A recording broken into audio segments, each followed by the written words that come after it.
So hello, Angie. Hi, Francesca. How are you? I'm well. How are you? Great, great, great. Thanks for giving up your Sunday to be with us today. I really appreciate it. Thank you. Pleasure. It's a pleasure. So I wanted to talk to you today because you have a wealth of experience actually going back now to two or three or four schools that you have worked in.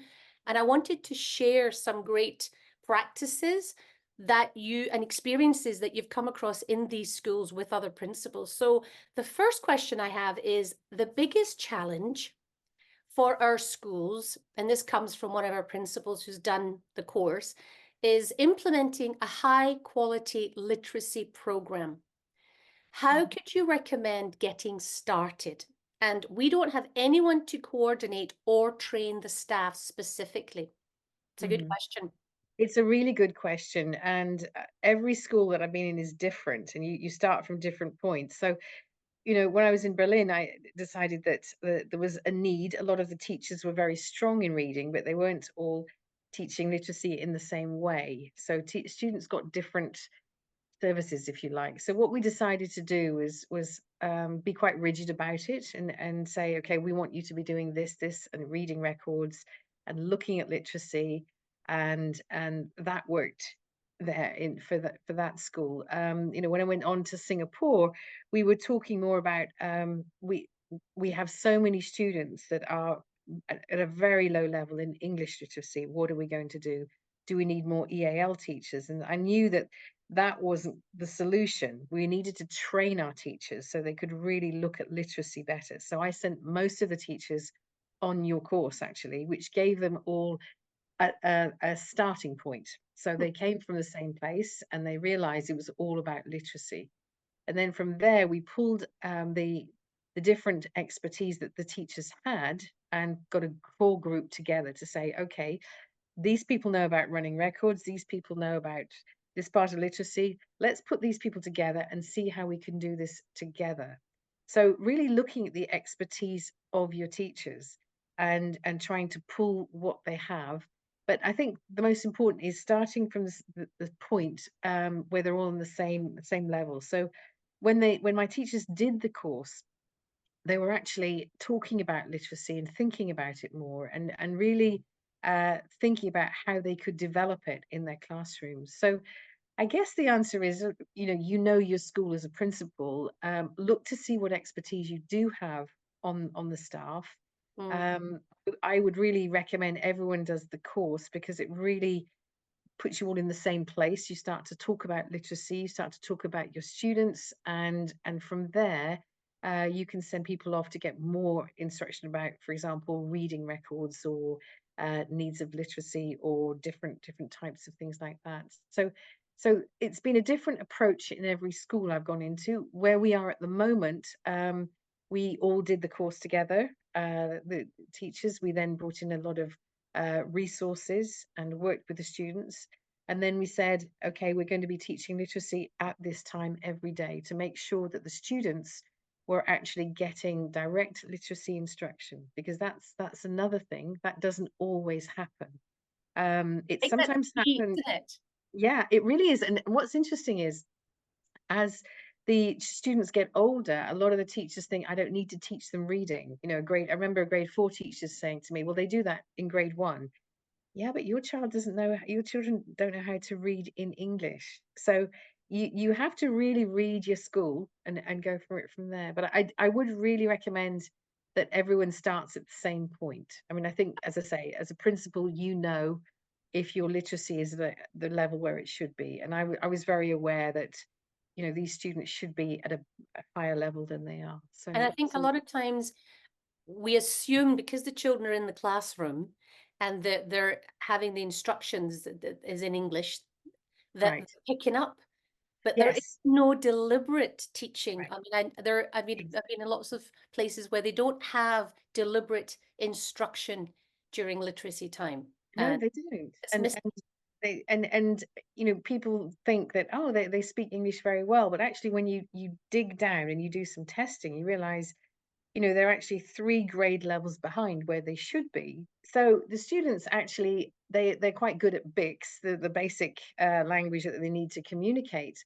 But as we all know, they need the CALPS, the cognitive language, and everybody needs to understand that. And so again, going back to my other point, once you send these students, these teachers on a course, they understand what that means, Yeah. and it makes a huge difference. Yeah. Um, And a lot of that is tricky for teachers. I mean, I always say that's information that EAL teachers know and is in their domain. And it shouldn't right, really be, it should be out in the mainstream, because for the right. majority of the day, our children, BMLs, are in those mainstream classrooms. And it really should be something, and again, it's something that's new for a lot of teachers, isn't it? Yes. Yeah, it's Surprising. true.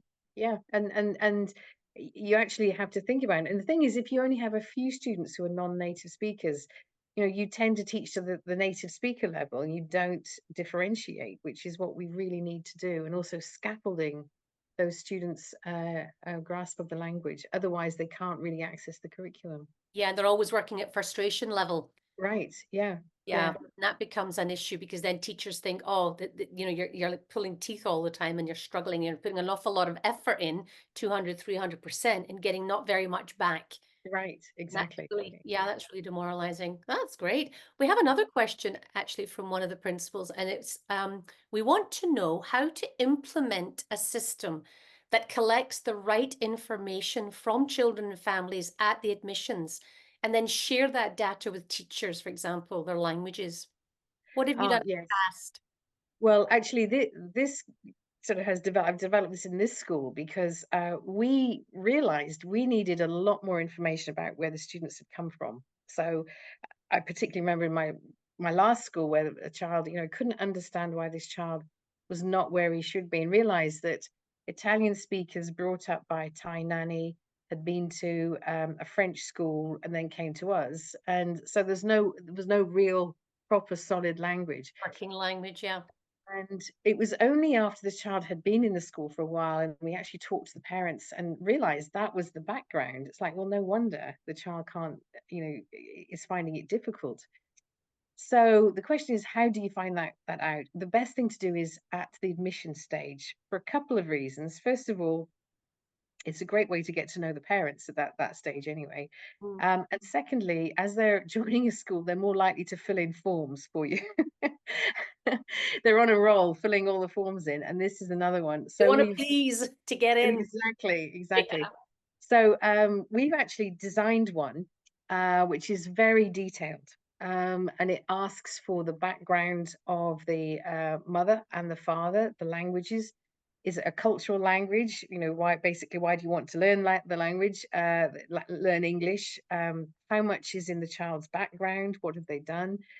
And the parents have to fill that in on admissions. It's like we've done it in a drop down sort of menu thing. I can send it to you. I don't think I have already, but it's really great because then you can give that to the teacher and say, this child's coming in. They obviously need BML support, but this is the background where they're coming from. Mm. And it makes a huge difference because you really understand the whole background of the child. It makes a massive difference. And also, talking to the parents, they say, oh, we're both uh, I don't know, Spanish and a Norwegian speaker, but we speak English at home to help my child. Well, of course, we all know that doesn't really help the child so as much as I learning think, yeah, speaking their home language. So that's how we do it. So we have all that information from the word go, that's and perfect, that's isn't it? but so I can send that to you if you like to show you. Yeah, I think that's key. I think parents are very keen to give you information. Sometimes what they do, I think, is they give you what they think you want to hear. Right, And right, and very often the people who do the admissions, they fill in the papers, they haven't got any background in teaching. They're not pedagogically right. trained. Yes, So yeah, they don't pick up on subtleties. And so I think what you've done by putting a form together where parents will fill it out, and then you can then clarify any issues that pop up. I mean, if the child's been moving about from 4 or 5 different schools and they've been educated in 4 or 5 different languages, and then the parents speak different languages, that then will give you an indication as to the level that the students, or what language the student is even strongest in, right? And then you can ask for a writing sample and then get the leveling, and right away indeed. be able to know how much adaptive teaching or whatever you have to do within within the school. And I just think there's just not enough attention. I mean, it is a busy time, and you've probably got a lot of people and at the same time all wanting to join. But I think that's definitely worth the effort, right? Definitely, it really is. And mentioning a writing sample, also getting a writing sample in the child's home language. If you've got a teacher who can look at it and see if they are where they should be, that also helps as well. But this first form, it does give you a lot of information and puts the child in context where they're coming from with their Yeah. language. What did we call that? We call that the language portrait, didn't we? We said Yes, the BML yes. portrait because you're actually building a picture of the child and their Yeah. background. It's great having all that information about the student. As a homeroom teacher, you just know more about your child before they come into Yeah. the class. It's Yeah. actually very helpful. We have another question actually from a Okay. principal, and it's what results have you seen within your school now? So how long have you been at your school? I'm in my third year here.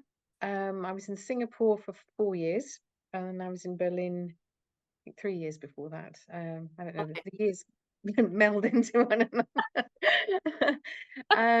So the results, well, amazing, I have to say. Really, I mean, we in Singapore, we really got into the BML in a big way. All our teachers were trained. We invested in a lot of resources. I appointed a language arts coordinator just to help with that, where we did a lot of data collection, and we realized that our students just rocketed. I mean, really, it was just a joy to see the graph going whoop straight up like this. The scores were incredible. So, and then it went into the secondary school. We developed that into the secondary school, and we saw the students' results were really increased. But that was a whole school approach to it, and it really made a huge difference.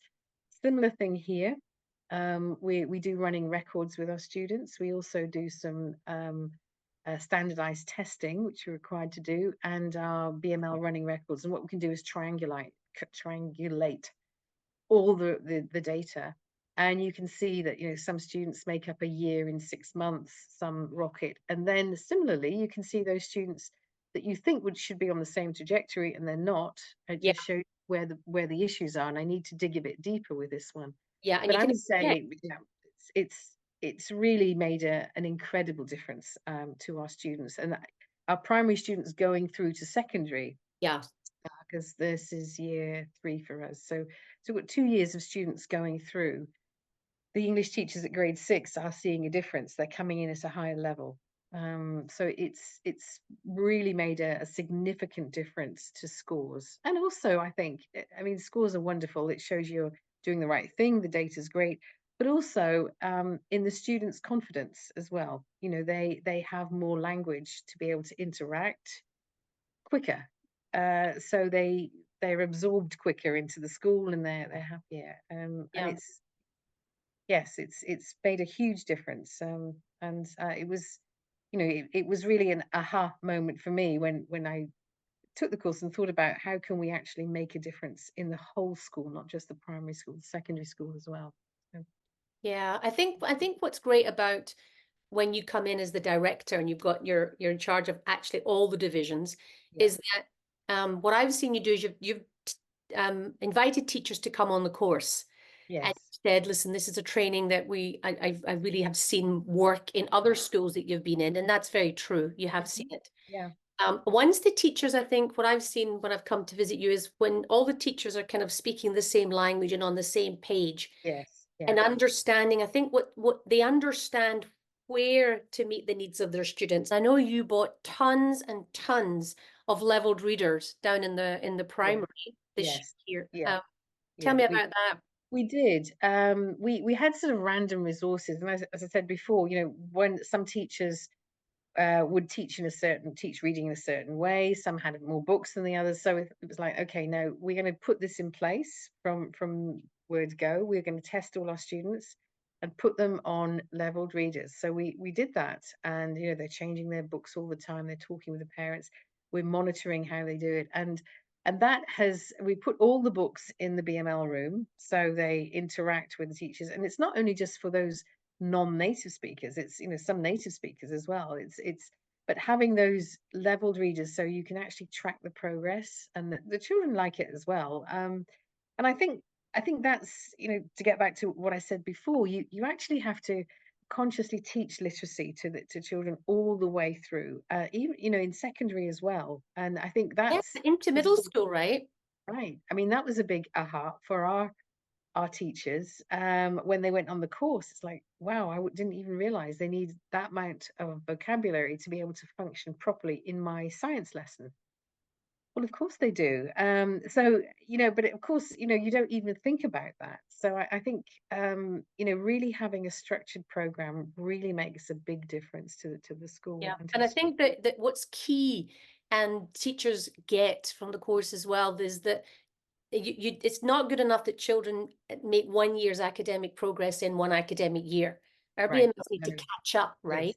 Because they are behind in the vocabulary, and so they have to make 1.5 years academic progress. And so you've got to know what you're doing. You really have to be You really do. Yeah. systematic in that. And I think a principal, I mean, what I've seen you do, which is great, is you really provide the support to your staff. First of all, you train the staff up, you Mhm. provide the resources that are needed so that they can use that and they feel empowered, and then the children are empowered to be able to learn in a kind of more systematic way in the literacy Right. so that you can track it.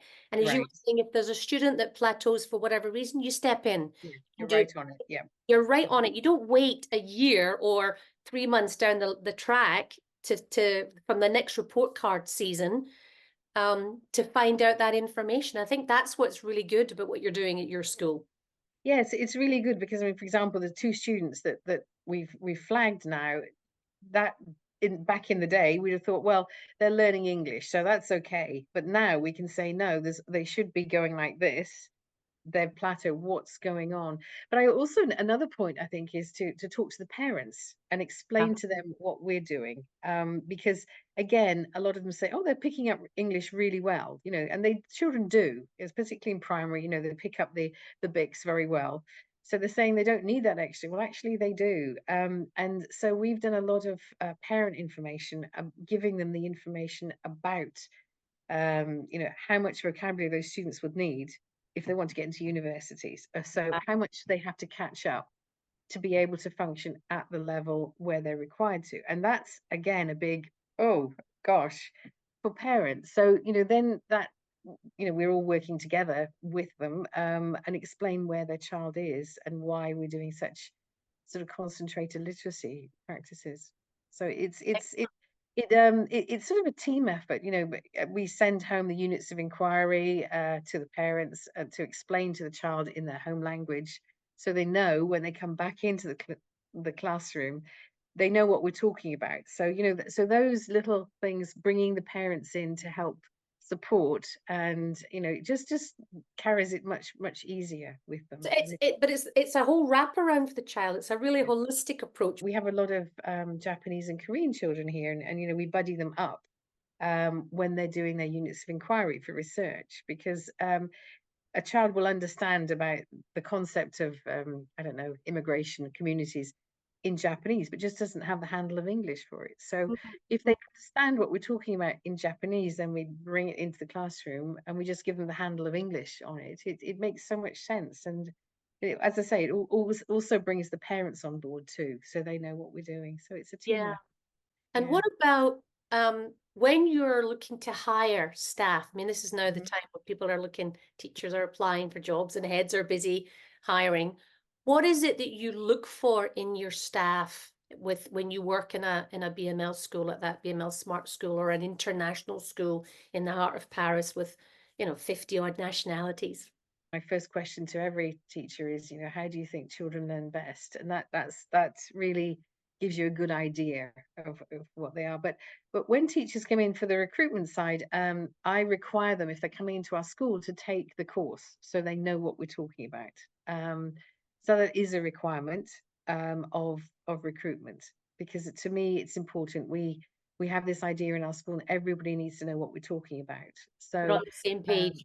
yeah, exactly. It's really important. And so when we are talking about our BMLs, they know what we're talking about. But it's important you get the right fit of the teacher to the school. And as I say, it's really important because we have so many students that don't speak English. You want somebody who is sympathetic, is open, is aware, and wants that child to be successful.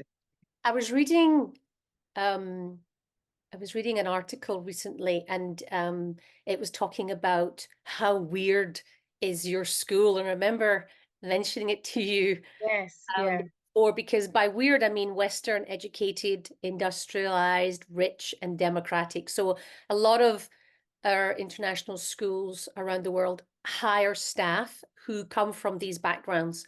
And yet the mhm, children that we work with don't come from those backgrounds. So yeah. how do you, as a principal, manage that? Or are you aware of that? Is that you, do you decide that you might want to hire bilingual staff more, or people who've lived in various countries and have an understanding of open-mindedness and Yes, the yeah. culture? I think that's very important. I mean, a lot of our staff, the new staff, they've come from all over, and that's to me is very exciting because a lot of them are non-native speakers themselves, which I think adds a really interesting dimension in the school because we have lots of different cultures. We have you know what's Australian, Croatian, Romanian, Jamaican, lots of different nationalities, and that gives a different perspective, a different Yeah, ethos in the school, which I really like because it's really international, and people bring who they are to our school yeah, and change it. I hope, when every new teacher I say, I hope after you've been here, our school is not the same as it was before. You'll have brought something to it. You'll have yeah. added a different thing. But I think for our students as well to see, oh, there's somebody who's also English isn't their native language. Our BML teacher is Spanish, um, and she has had to learn English. She speaks fabulous English, She's got and great English. She's yeah, got very good English. I Yeah. mean, so I really think that when students see that, it's like, oh yes, we She's are a international. wonderful model. I think Yes, she's an yes, yes. exceptional model for other students to think, well, if she can do it, I can do it. It's exciting to have so many different cultures, and they bring who they are to our school, as I say, and Yeah, that's also good for us all to think about, how people are different and how we deal with people, and you obviously take who they are and just respect it, all it, cultures and all yeah. individuals. Yes, yes, That's what it's all absolutely. about, really, isn't it? It's about respecting and not just, I remember once watching one of the classrooms and the children were learning a language and they were learning yeah, I think it was a French lesson or something. But one of the Korean children happened to talk about their language, and everyone stopped, and then they were listening to what the Korean Yeah, child was saying about their language and how it was different to French. And I thought, not only are we learning French here, we're actually learning because the child's relating to that, and we're actually learning about something that's related to Korean. So that the possibilities are endless, really endless. yes, That's yes. richness. It's wonderful, and I think what's the message to the children is everyone is valued, everyone's language and culture is valued, and how can we find out about it? I mean, we have a time we have a book reading week, and there's native language stories are being read, and some of the children go and visit other languages just to hear a language in Korean, just for fun. I said to this boy, "Why are you going to Korean?" He said, "I've never really heard Korean before, and my best friend's Korean." It's like, wow. That's what you want. so that's just really nice. Just curiosity, linguistic curiosity is great. Is Yeah. great, and our students learn French anyway. That's a requirement throughout our whole school. So a child can come in and they're learning English and French. So there's always that idea of language is very important in our school, and Yeah. we need to do it properly. So yeah, That's lovely. Well, thank you very much. I've really enjoyed our chat. Thank you it's so a much. pleasure. It's been a real pleasure. I'm happy to talk about BMLs forever. It's a really exciting field, and it's lovely to see how the students develop. Well, we'll keep in touch, right? And we'll Sure. Okay, thank that's you. great. All Take right, pleasure. care. Bye. Okay, bye, bye, Bye. bye.